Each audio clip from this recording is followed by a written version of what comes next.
Thank you to all the brave folks who stayed. Thank you so much for being here. I'm Isaac Zablocki. I'm the director of the Carol Zabar Center for Film at the Marlene Meyerson JCC Manhattan across town. And I broke one of my rules and went crosstown, two of my rules, crosstown and downtown, to be here for this event. I usually do not go below 61st Street, especially since, you know, they've made it 75 cents more expensive.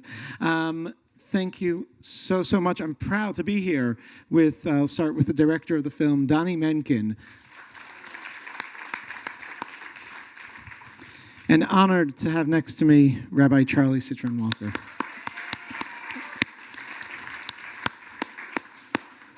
I'm sure you have many questions. I'm going to start off by asking a few questions, and then we'll make you a part of this conversation. I know I had so many questions, and there's so much to discuss, and we're really honored to be able to have this conversation here.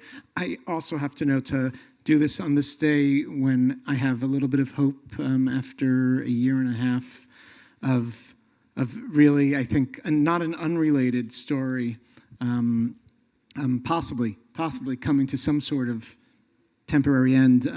Really, I think this is something that will be a part of this conversation as well. But I wanted to start by asking, why is it important to make a movie about the story? And maybe that will connect all of us. I mean, for me, I mean, I've been doing a lot of films that have this line of, you know, my production company name is Hey Jude Productions. From the line of the Beatles, take a sad song and make it better. Wait, just pause there. Yes. That's for real. Like, that's really why it's Hey Jude Productions. He's really that guy. Go to heyjudeproductions.com. Yeah, you see? Now you plug it in. But when it happened, I really was working on another narrative film, and this really distracted me. When I saw a tweet by the foreign minister of Israel then, Yair Lapid, saying we're praying for the hostages, I didn't know what's going on. It was January 15, 2022. Same day like today, January 15, 3 years ago exactly. And I started to open the TV. All over the TV, it's just that story. And I was just captivated, and I wanted to know what happens. And I couldn't leave the TV like so many others. And when it ended, you know, I started to learn about Rabbi Charlie and about the other guys. And what really struck me is the fact that nothing in their values have changed.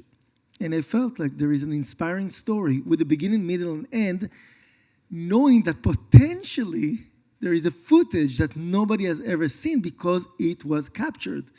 So the commentarian in me was saying, oh my gosh, there is a wonderful story with beginning, middle, and end, potentially very interesting and inspiring characters, but what about all this footage that took me a year to obtain, and then I think everything changed in terms of the editing of this film.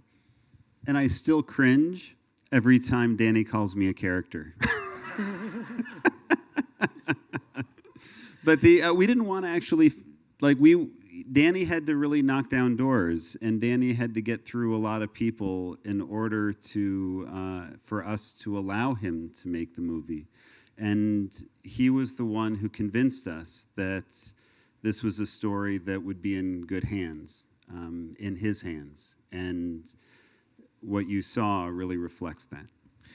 But why did you want to make this into a film? Why did you want to tell the story? You know, it was told, obviously, on CNN and everywhere else. And what was the importance of then taking this to the next level and putting this together as this film? And of course, Rabbi Charlie, you had to give your blessing for this. I mean, it wasn't something that we needed. It wasn't something that we wanted. I think that we said yes because there's a number of different pieces that we thought it could help to highlight. What happens when people believe anti-Semitic lies? What happens when extremists, right? And extremism is allowed to thrive. the importance of supporting one another, the multi-faith relationships that are reflected in the movie. Those are real, and that was just a small little glimpse of the relationships that exist within the Colleyville community. And I've been in Winston-Salem, Temple Emmanuel for 2.5 years, and those same multi-faith relationships are just as vital and just as important. Even more so now, especially when we're aware that it's gotten a lot harder. We have to keep trying, right? We can't fight back against anti-Semitism alone. We need allies, and we have to continue to try, even when it's hard, even when it's challenging. And so some of these pieces help to make this movie, especially coming out now, all the more important. Absolutely, and I think really this movie needs to be seen as widely as possible. I'll jump right into one of the most moving moments of the film is, of course, what was referred to in the film as the hug that heard around the world. Did I have that right? And really makes it a story of coexistence. And is that what you were going for, Dani? In many of my films, I like to show exactly those things that you don't see in the news. Sometimes a film, documentary, is starting when the news ends. And like, for example, many of the stories in Israel will be about the conflict, but there's so much that it's not the conflict, which is real life. And when Rabbi Charlie told me about, and Adina, the relationship that they have with the Muslim community, in that moment, they were, that hug that felt around the world was the only thing that comforted Adina. That specific one, because of what it symbolized. That's something that I love to show. I mean, you remember my film Dolphin Boy, for example. One of my favorites. If you haven't seen Dolphin Boy, it's a must. Really, one of the most beautiful Israeli documentaries. Yeah. So it has this underlying tone of coexistence without really talking about it. It's not just about that. So in this film, it's not about that. It's about many other films, many other themes. But that was very important. And I know for Charlie, even when he saw the rough cut, he saw, Dani, that this is almost, I would say, the main reason why I want this movie to be out there, especially now. Well, because of the relationships that we had, we didn't have to be told. We knew that every Muslim that we knew, all of our friends, were terrified. We're absolutely terrified after this incident that every Muslim would be like would be seen as the gunman, right? And so we did everything we could to try to help raise awareness, to let people know how much support and love we had received from the Muslim community. And that wasn't just in Colleyville. I mean, that was the head of ISNA. That was, over and over again, we received a lot of support. And when anyone experiences trauma, and of course we collectively know this so well, but within our individual lives and within our communal lives, when someone undergoes trauma, what do they need? They need love and support. Mm-hmm. And we got it. We got it locally, we got it nationally, we got it internationally, we got it from the non-Jewish community, we got it from the Jewish community. The Chabad in Poway, right? Sent us this beautiful, beautiful poster, right? It was just so much love and support. And that's what everyone needs. If everyone received love and support after experiencing trauma, what a different world we would be in. We need a lot of love and support in this world right now. You seem okay. You seem that the love and support worked. What has changed? Has anything changed? So one of the rabbis at Temple Israel in West Bloomfield, Paul Yedwab, who Temple Israel is one of the largest synagogues in the country, calls me up, and I knew him from childhood, and he's like, "So, Charlie, you're like the most famous rabbi in America." This is like a month after, right? And he's like, "So what's changed?" After Angela, of course, Rabbi. After Angela, of course, right? Of course. It was not a question in jeopardy yet. Oh my God. And so I'm like, "Paul, you just called me the most famous rabbi in America, and you want to know if anything's changed?" Right. And so, but I would say that, look, in terms of how am I talked to 3 therapists. I did, right? And that was before any of this. You were talking, no.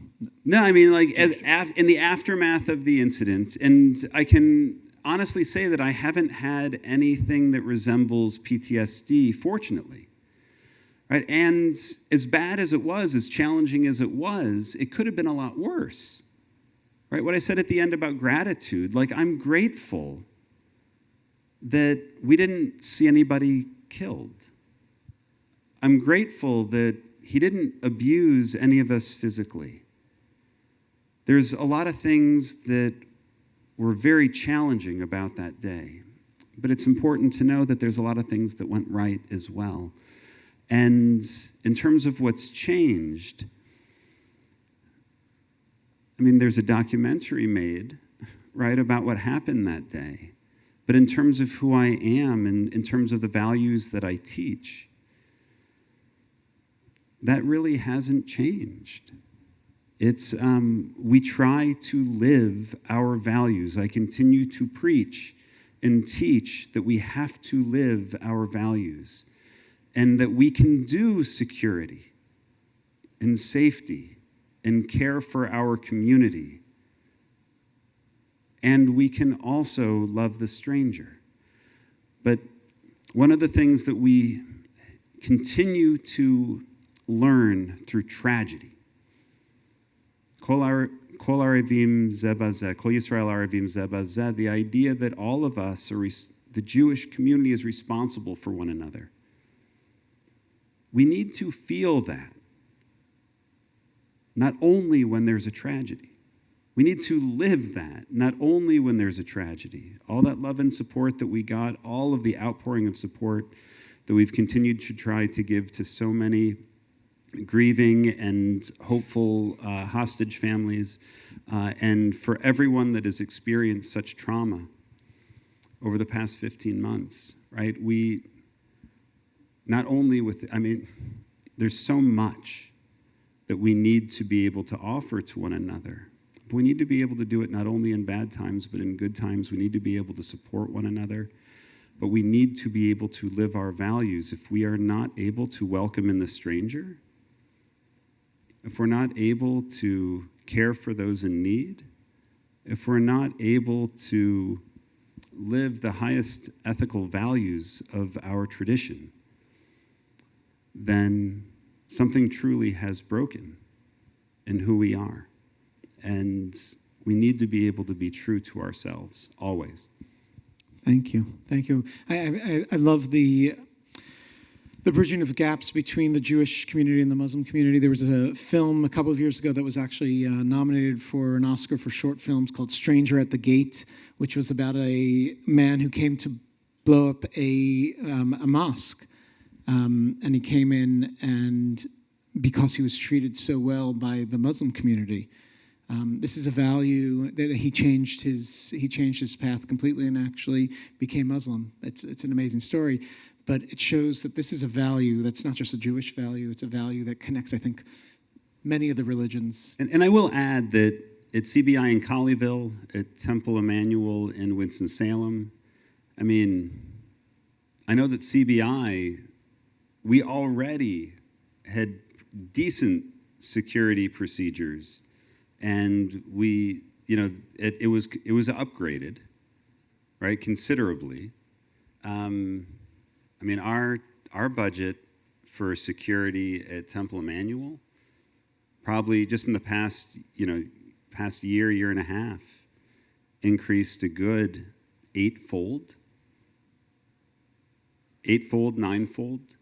right? I mean, so have things changed? Yes, things have changed, right? And at the same time, we really strive to do both. Have security, have safety, and live our values. That's a part of, right? Like it's all together.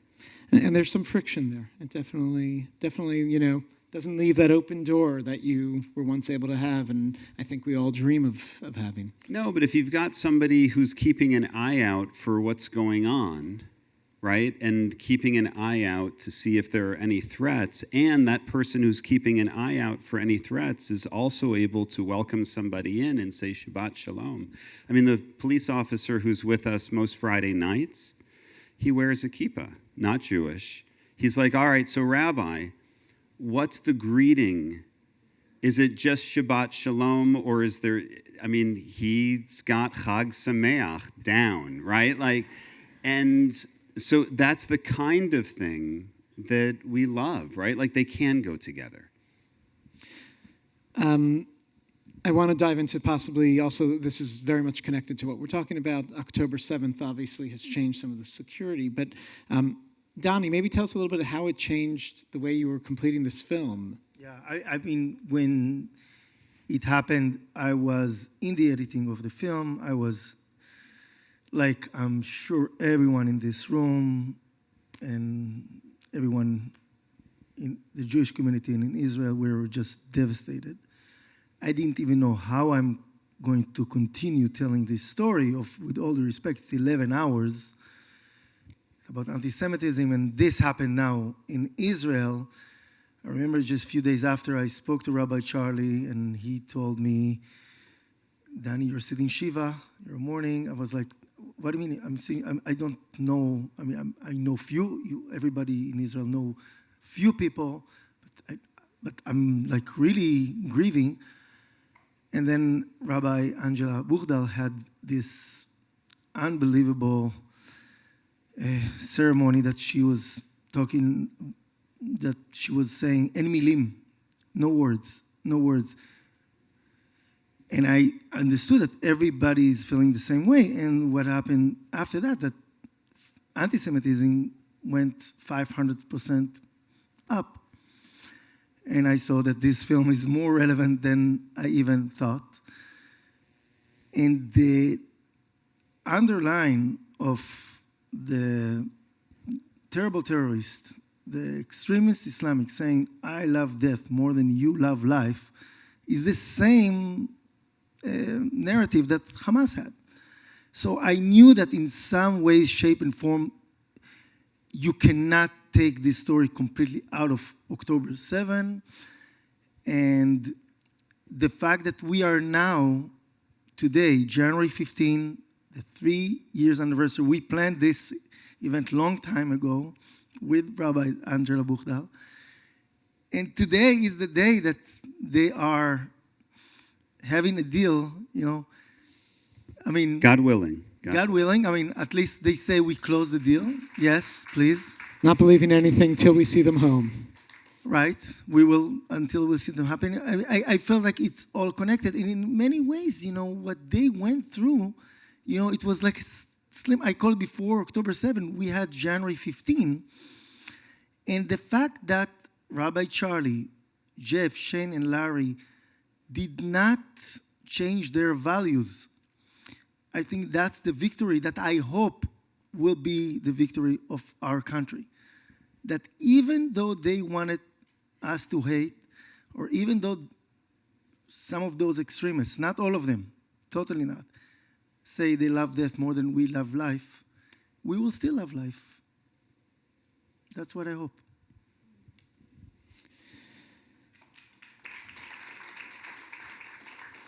Beautiful message, Rabbi Charlie. For you, the way October 7th and your experience on a personal level, how has it affected you? How has it not, right? It's, the way that, just trying to, October 7th was, right, that was trauma in Israel. It was trauma for Jews worldwide. And we had to mourn. But when I was there when I was visiting in March, I came back and shared with my congregation that people talk about post-traumatic stress. And what I saw back in March was that we're not at the post level. People are still living and experiencing the trauma, right? And all of that stays with us. I think that I certainly have felt heaviness and felt that weight of that trauma on so many different levels, dealing with the antisemitism. We haven't had as much in Winston-Salem specifically, but we've had our challenges in Wake Forest campus and in other small little pieces, nothing compared to what many of my colleagues, what so many have had to deal with here in New York City. But right now, I stand at a moment where there's so many mixed emotions, right? Because there's hope that hostages can be released, and there's so much sadness, and there's so much frustration, and there has been so much frustration. And when I think about the powerlessness that Rabbi Angela spoke about, and that I knew that there was nothing that she could do in that moment, and I think about the powerlessness that I and so many have felt, right? For those who rallied for the hostages and did everything that they could in America and in Israel, and to be foiled again and again, to not be able to, whether it was because of Hamas or because of the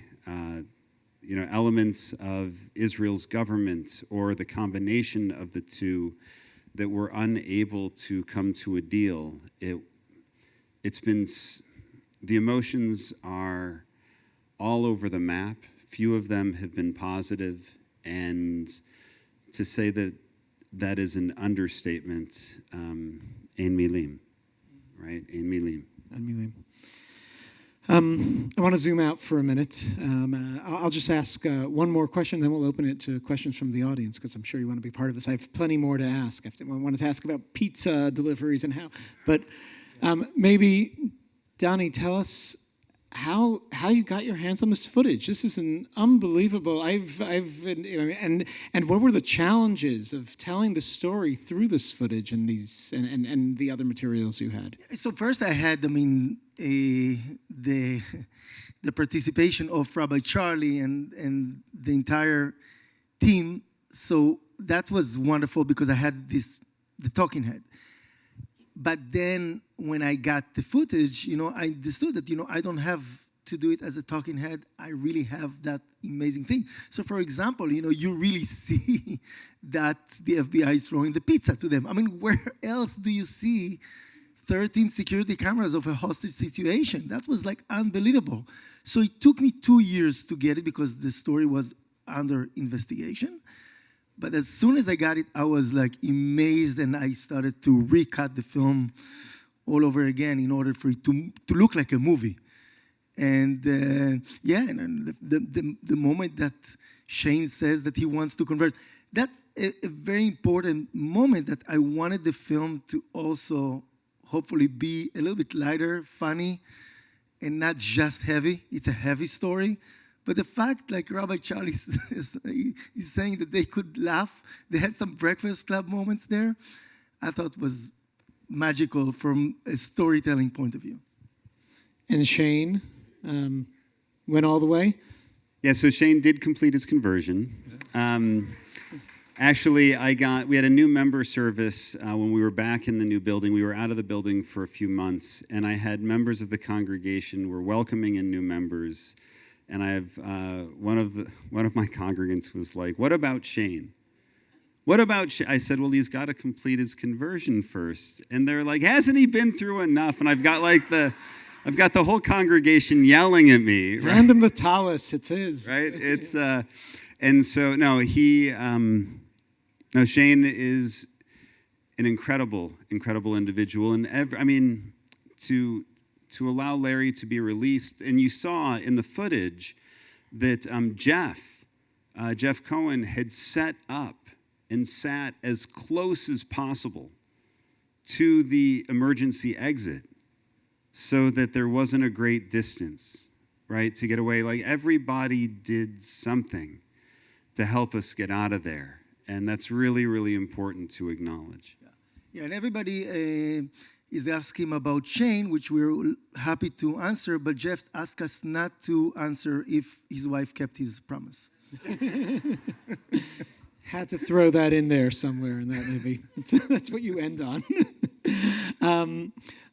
Let me ask also, in terms of the investigation, have there been any other findings? Like, how did he get to you? How?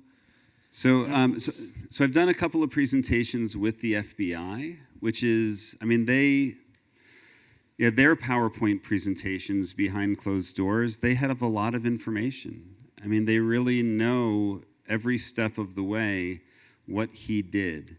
It was a really sad thing that one of the things that he knew, right, there's a whole bunch of uncertainty, but one of the things that he knew he wasn't going to have any problems finding a gun in America, right?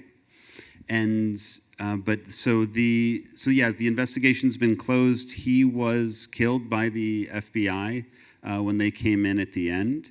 And just, I don't know if it's kind of hard to tell in the movie, but we left the building, and less than 30 seconds later, as we were leaving, the order was being given to go forward, and we were just gotten, less than 30 seconds, we had just gotten behind this heavily armored vehicle when we heard the explosion of FBI breaching the building and coming in.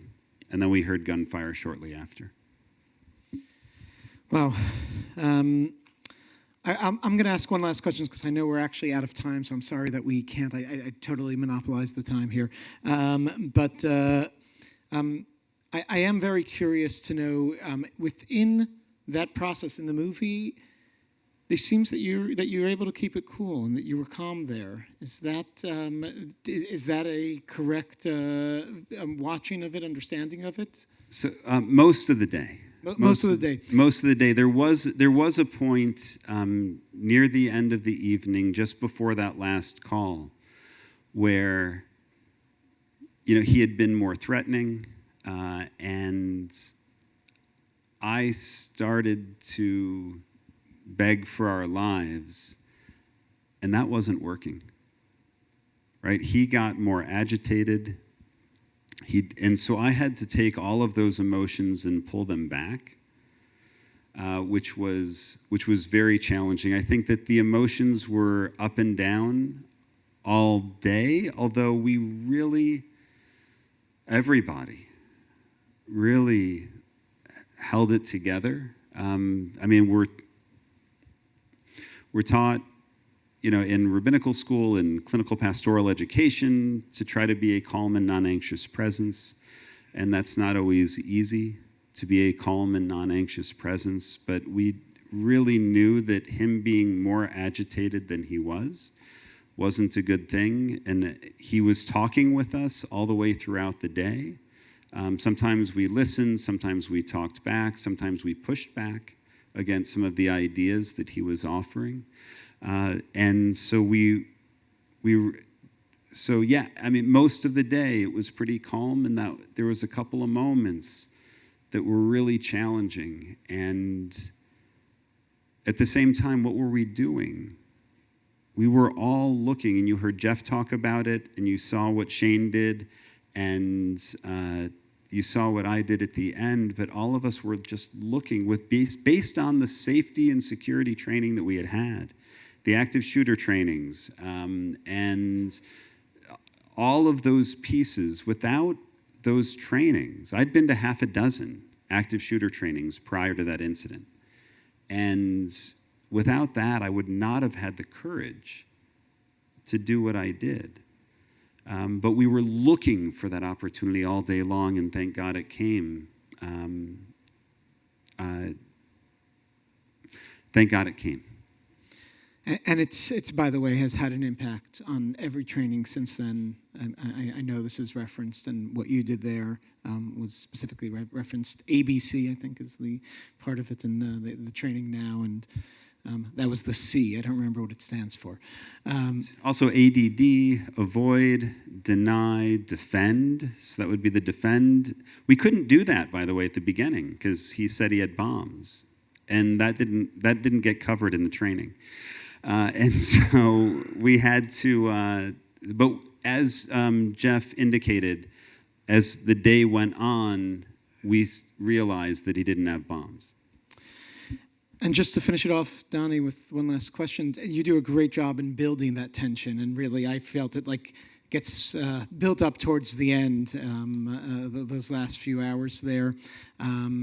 What is next for the film? How do people access this? I mean, right now we're doing this is the New York premiere. We will do more screenings. If you like it, please share it with friends.